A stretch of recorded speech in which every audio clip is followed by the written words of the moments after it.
People are disappearing without a trace in Whitesands. In the last 5 years, 27 people have disappeared here. Not everyone has been found. The gypsum dunes keep their secrets, and the proximity of the military training ground with its restricted areas gives rise to rumors of strange experiments and unseen dangers hidden in the glittering New Mexico desert. Logan Crowe, 35, a former Special Forces officer, now a park ranger, was preparing for his first solo patrol.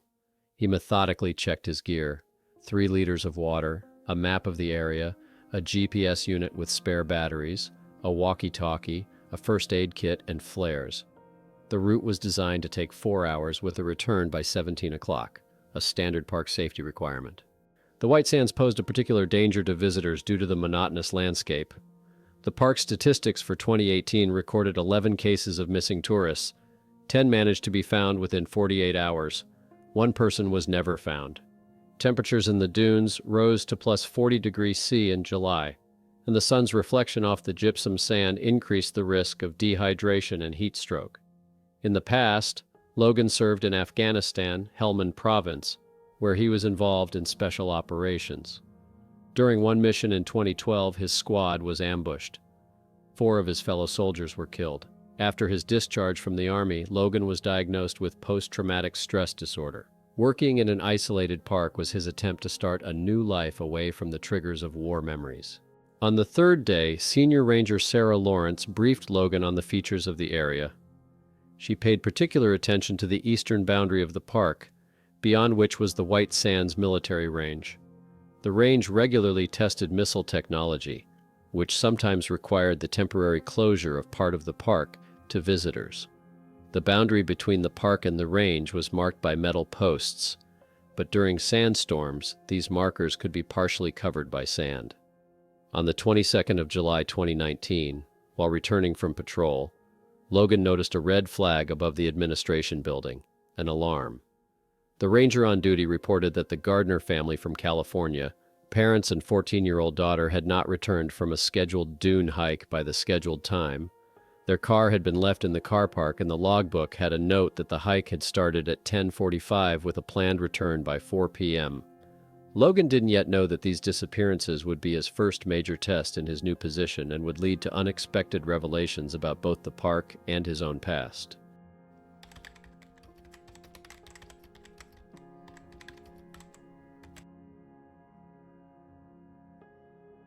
The Gardner family's empty camp looked as if they had simply vanished. The tent stood untouched, with sleeping bags and personal belongings inside.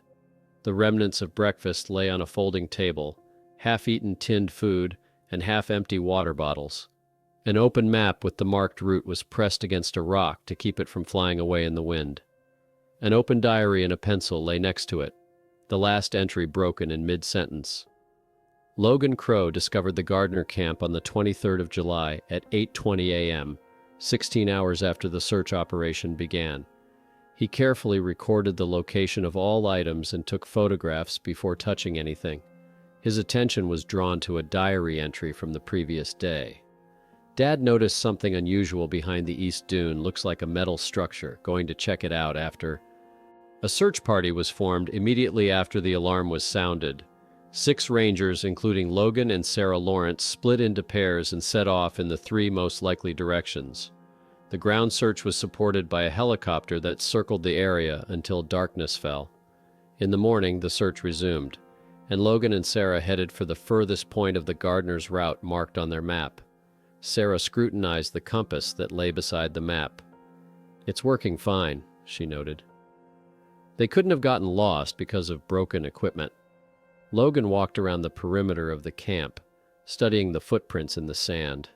His trained eye spotted something that normal people wouldn't: 3 pairs of footprints heading in an easterly direction. The footprints were partially covered with sand, but still distinguishable. "They went that way," he pointed. "Towards the firing range." Sarah frowned. The range boundary was at least 5 kilometers from here. Why would they walk that far from the camp? Logan picked up the diary and showed her the entry. Something caught their attention. In the backpack of one of the missing men, Logan found a digital camera.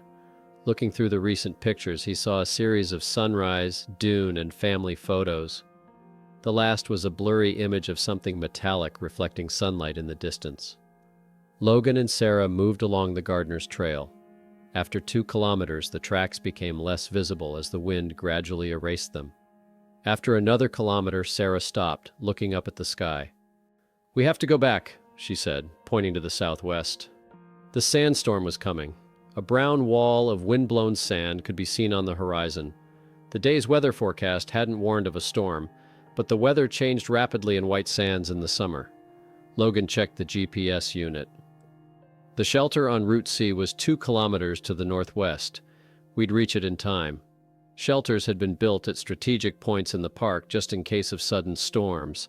Small concrete structures with water supplies and emergency equipment could save the lives of those caught in the storm. They had barely made it to the shelter when the first gusts of wind and sand caught up with them. Inside, the shelter was cramped but safe.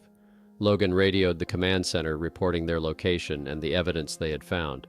The storm could last a few hours, Sarah warned, checking the supplies in the shelter. "Maybe until morning." Logan nodded and went back to studying the evidence they'd found. Among the items in the Gardner camp, they had taken a camera, a diary, and personal documents to get a better idea of who they were dealing with. John Gardner, 42, is an electronics engineer from San Diego. Emily Gardner, 40, a biology teacher. Sophia Gardner, 14, a middle school student. Logan took a long look at Sophia's picture in the paperwork. Something familiar was in her facial features, in her smile, in the shape of her eyes. He was flipping through the family photos on his camera when he suddenly stopped. His hands trembled slightly.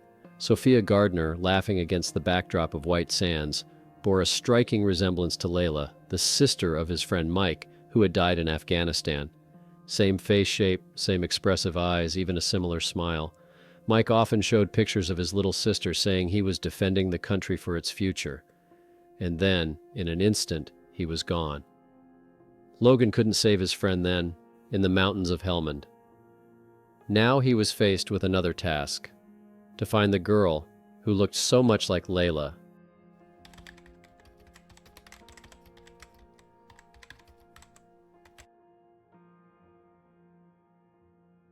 An old meteorologist from White Sands Park once told Logan, "Storms here don't just change the landscape, they change destinies."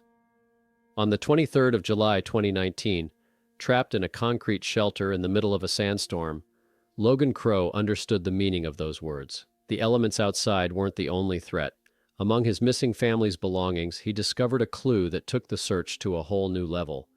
A sandstorm raged around the shelter where Logan and Sarah had been forced to wait out the weather. In the cramped space of the concrete shelter, they were organizing the items they had found at the Gardner camp. Their hands casually touched as they simultaneously reached for the camera. Sarah held her gaze on Logan for a moment, and then quickly averted her eyes. In the confined space of the shelter, Logan felt her presence more acutely. The subtle scent of her shampoo, the measured breathing, the professional concentration with which she studied the evidence. In the 3 weeks he'd been working in the park, he'd begun to notice the way she tucked a strand of hair behind her ear in moments of thoughtfulness, the way her voice changed when she talked about things that really mattered to her. Now that they were cut off from the rest of the world, those details seemed especially meaningful. Logan couldn't take his eyes off the picture of Sophia Gardner. Every time he looked at her smile, the face of Layla, his dead comrade's sister, came to mind. John Gardner's backpack contained a professional compass, binoculars, and a map of the region with marked coordinates in the eastern part of the park. Logan found in a small waterproof pouch the business card of Lieutenant Colonel David Hammond, an environmental control officer at White Sands Proving Ground. On the back was a handwritten note, 11 o'clock, Zone S16. "Sarah, take a look at this." Logan showed her the find. Gardner was planning a meeting with the military. Why did they go as a family? And why didn't they put it on the itinerary? Logan went back to studying the family's papers. John Gardner worked for a company that made environmental monitoring equipment. Emily was an ecology professor at UCLA. Their professional interest in the park was becoming more apparent. In Sophia's backpack, Logan found a personal diary. The last entries shed light on the purpose of their trip. Dad argued with Mom again about the trip. She doesn't think I should go with them, but he insists it's an educational experience. They're going to take soil samples for research as part of Dad's environmental monitoring project. Tomorrow we're going to the east side of the park. By the morning of the 24th of July, the storm had abated. Logan woke up to the fact that the small shelter was noticeably quieter. Sarah was asleep, leaning against his shoulder. In the tightness of the night, they were unwittingly closer to each other than their working relationship had suggested. Logan reached for his binoculars carefully, trying not to wake her. Sarah opened her eyes, catching his gaze in the semi-darkness of the bunker. For a moment there was a silent understanding between them, more than professional solidarity. Then the moment passed, and they returned to the reality of the search operation. When they got out of cover, the landscape around them had changed completely. All the tracks they had been tracking had been obliterated by the storm. Communication with the command center was restored, and the first order they received startled Logan. All search teams were forbidden to approach the eastern sector of the park, where the missing men were believed to be. The military range announced that missile tests would begin in 72 hours. Back at headquarters, Logan checked Sophia's belongings and found an asthma inhaler marked for use every 12 hours. Without that medication, she was in grave danger in the desert conditions. The ranger contacted Lieutenant Colonel Hammond. After several redirects, he was able to speak to the officer. Gardner applied to us for permission to conduct an environmental study, Hammond reluctantly admitted. But no official authorization had been granted. If they crossed the boundary of the range, that's a serious offense. There could be civilians on the range, including a child with asthma, Logan insisted. The tests need to be postponed. The test schedule has been approved at the highest level. There can be no changes.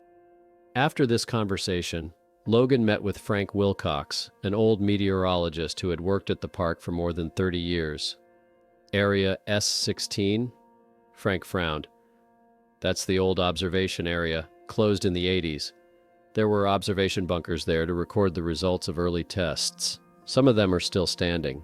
Frank pulled out an old map and pointed to a point in the eastern sector. If they were looking for this area and got caught in the storm, there's a chance they took shelter in one of the bunkers. But the area is considered potentially dangerous because of residual contamination. Logan noted the coordinates. At that moment, a call from Sarah came over the radio. She had intercepted a military transmission. In 48 hours, the eastern sector would be completely cleared of personnel before testing. The military had effectively abandoned the search of their territory, writing the family off. And official channels demanded time, which the Gardners no longer had. Logan made a decision. He had to act immediately, alone, without support or official authorization.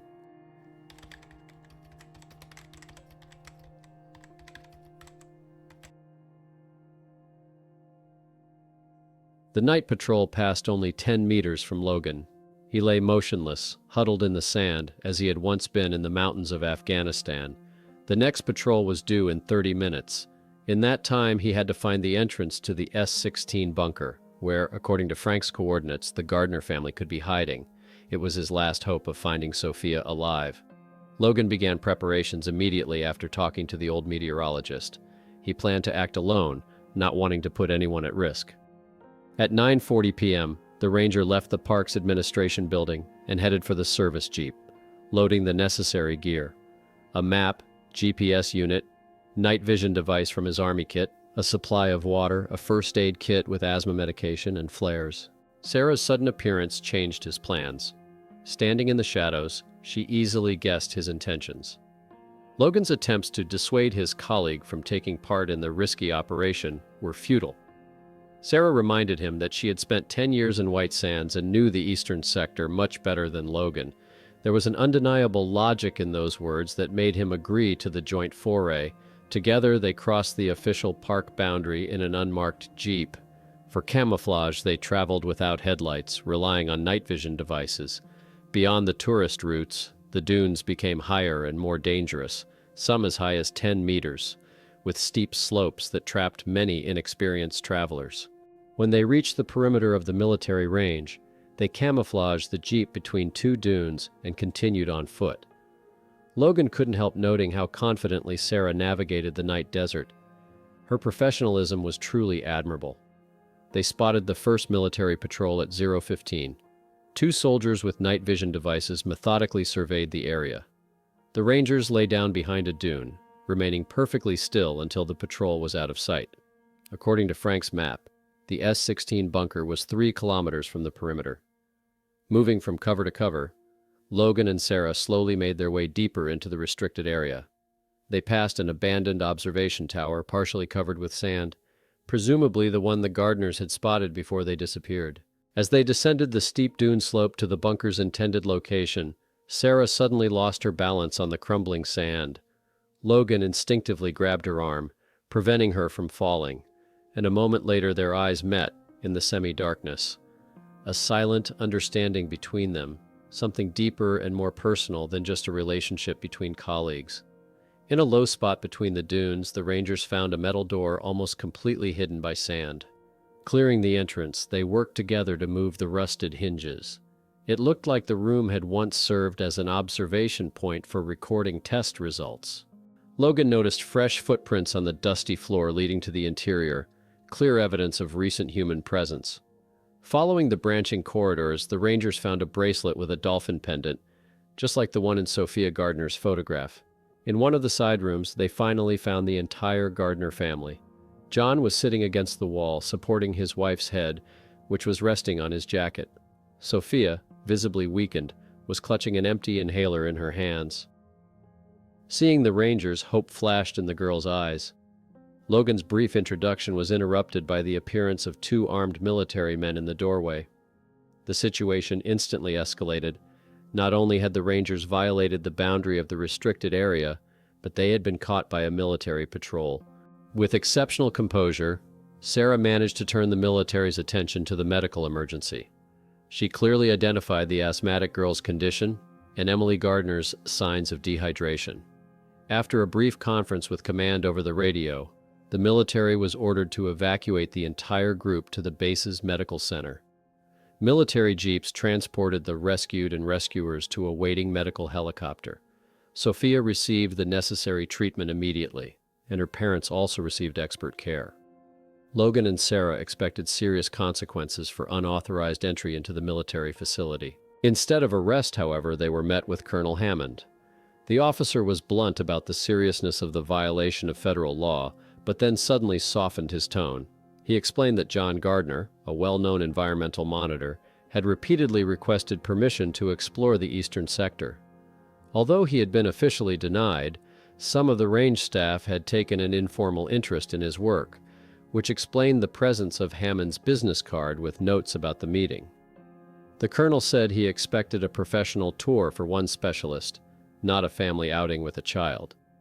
A sandstorm that began cut off communications, and the family took refuge in a bunker, not even realizing the range had been breached.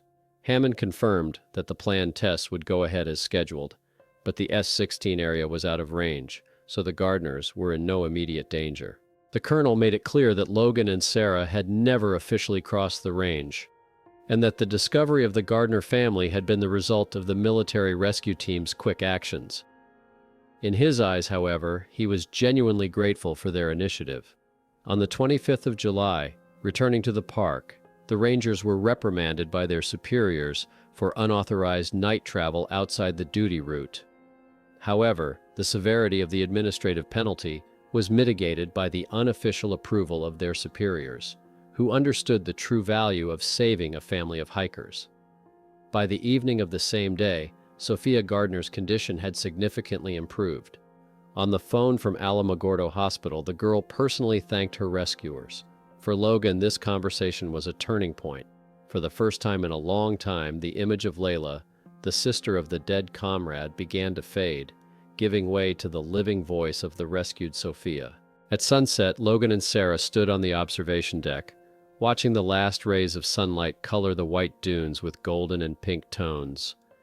There was that special silence between them that is more eloquent than any words. In quiet conversation, Logan shared that he chose to work in whitesands, hoping that this white landscape would help him forget the brown sands of Afghanistan. Ironically, it was here, in a place so unlike the fields of his combat service, that he finally had to come face to face with the memories he had been trying to escape. Sarah didn't need to ask about his future plans. The answer was in the calm expression on Logan's face. For the first time in years, he was ready to let go of his past and move on. When the ground beneath them shuddered slightly from the testing that had begun at the range, Logan didn't flinch as he usually did. Instead, he smiled, easily and freely, like a man who had finally found his place in the world.